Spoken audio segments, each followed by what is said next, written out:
Well, this is Brixham fishing port. It's England's most valuable by catch, and at the moment behind me it's business as usual, but the crews here are increasingly looking over the English Channel to France, where there's a growing diplomatic row.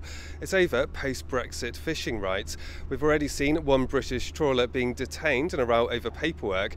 Now France has threatened to block access to some fishing ports and also make it harder to process paperwork to enter fish into the country, and there is a growing sense of frustration here. Well, I've been fishing out of Brixham now for 45 years.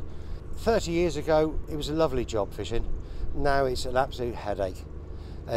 You never know from one week to the next what bit of paperwork you're going to need to carry or what the fish buyers have to produce to export our fish. It's a joke.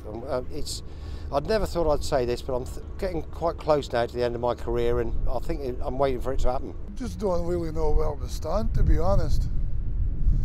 Some people you're actually afraid to go down because, like the carry on there with that Cornelius, he's meant to have a licence and he's been detained for no apparent reason, really. Now, this isn't the first crisis to hit the industry here. At the start of the year, when Brexit was first implemented, there was problems with paperwork.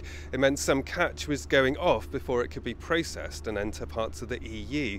And people here say they are prepared for some short-term disruption. Obviously, in January, we were probably entering the unknown. And if it's anything like January, we basically got delays in January crossing the border. And if it's anything like that, that's something that we're probably ready for and it's something we could deal with. But I've been speaking to many of the staff here who say they want the UK government to stand up for them and take action. I'd like to see us toughen up. I'd like to see us fight fire with fire. I'd like to see us make it difficult for the French to bring their wines and their cheeses and all their exports in. Let's put some blockers on that and see how they like it. That's all we can do, is just wait and see how it pans out. Hopefully the government have a bit of a backbone and to stand up to the French.